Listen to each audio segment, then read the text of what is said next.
If you throw it all in one big bucket for both revenues and cost of goods sold, which should be distinguished from your overhead operating expenses, but keeping that separate buckets for labor and materials, let's say even paint, as segregated from other materials. Keeping the revenue and expenses separate for each one of those allows you to make that analysis after the fact, let's say monthly, probably the best idea, certainly quarterly, and you can spot areas where you've got problems. Now, you may not be able to set prices very easily depending on the insurance companies and stuff like that, but if you're selling things without making a margin on it, you have no hope of creating some gross profit to pay for your overhead.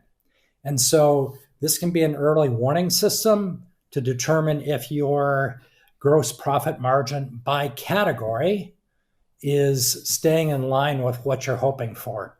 That's not to say you're going to have the same kind of relative margin for each one of the various categories. You may have better profitability in labor than paint or whatever. But it's important to make the effort, and usually from the very beginning, of making the effort to keep these costs and revenues separated.